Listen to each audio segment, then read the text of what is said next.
Hey you guys, welcome back to my channel. With the new movie coming out today, I thought it would be fun to explore the history of Mulan. With the big movie coming out, it makes sense to want to know more about this figure, Mulan. Historical or fictional? We'll get into that. So first things first, her name. In China and Chinese-speaking regions, it actually is a synonym for heroine, and Mulan also translates in the United States to the woman warrior. And because her popularity has just spanned so many cultures, a lot of people are wondering what the real story is.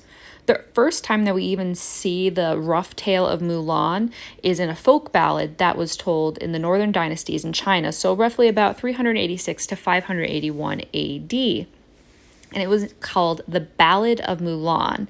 And the rough story is that she's a girl, she dresses as a dude, joins the army. We know the story from Disney. She takes her dad's place. But in this story, she actually does have siblings. She has a sister and a younger brother. But she's like, yo, they need a dude. Obviously, my dad's sick. My brother is a little tiny baby, so I'm just going to do it. And after years, she was in the army for years. She was on this military campaign. She serves her country. She comes home. She's like, yo, fam, I have honor and gifts from the emperor himself. So you're welcome. And her whole family comes out to greet her, and they're like, hey, let's have a feast because this is a really big deal. So obviously she changes her clothes, puts on some makeup, does a little hairdo, and when her fellow soldiers come to the party, they're shook because they didn't know that they were fighting for years next to a girl. So it's a pretty fun story. So we all kind of know those common elements that you probably remember from the Disney movie. She goes on an adventure, and she comes back, and it's all because she wanted to serve her country for her dad. And yeah, okay, cool. But you might not know that it's actually been told and adapted a bunch of times. So obviously you have the Disney version, you have the new version that's coming out. But did you know that in the 16th century, there was a play called Female Mulan Joins the Army, Taking Her Father's Place? Not exactly a snappy title, but I guess it gets the job done.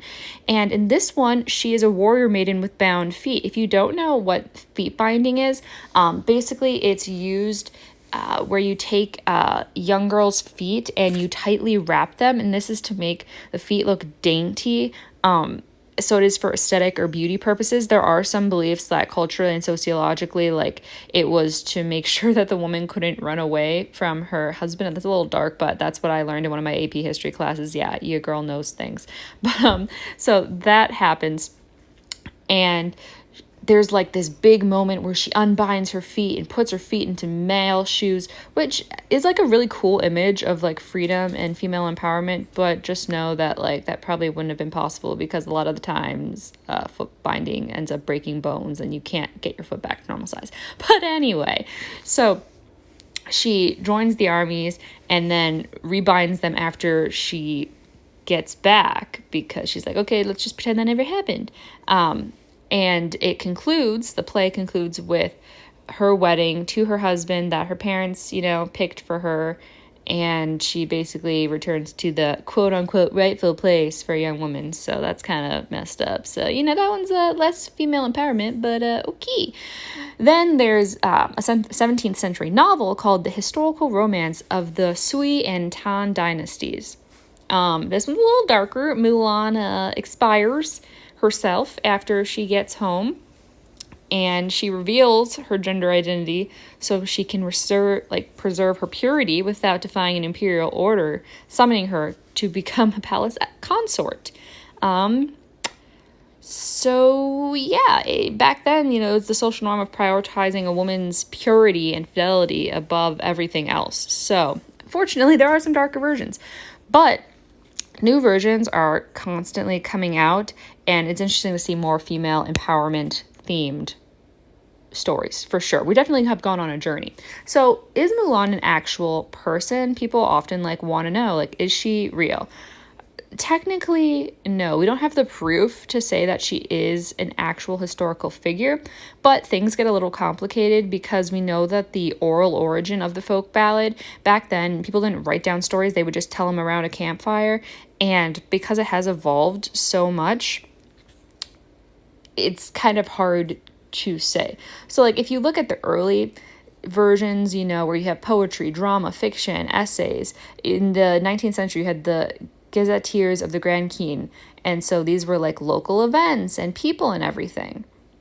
And it lacks specific information about where she's from, but it does mention 2 locales of the Yellow River and the Yan Mountain, which people imagine is her hometown. And in fact, there's tons of places in China that claim to be her hometown, but the fact that this references it leads that, okay, maybe this could be based on some fact. Is it word for word? Not necessarily. There are tablet inscriptions, tomb sites, memorial shrines, and statues dedicated to her, so you got a little mix in it.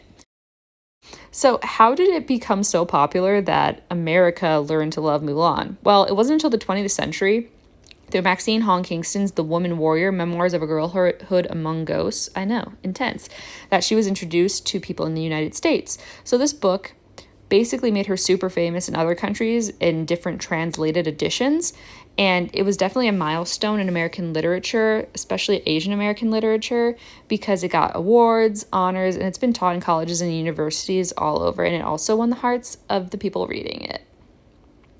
In addition, there's been a bunch of children's books about Mulan's story, and some of these stay close to the original ballads, some go on their own journey, but all in all, it's all an amazing tribute, I guess you could say, to an incredible warrior. So, did you learn anything new in this little dedication to Mulan? If you did, be sure to subscribe, because I put in videos every single week, and it helps me a whole bunch. Subscribe.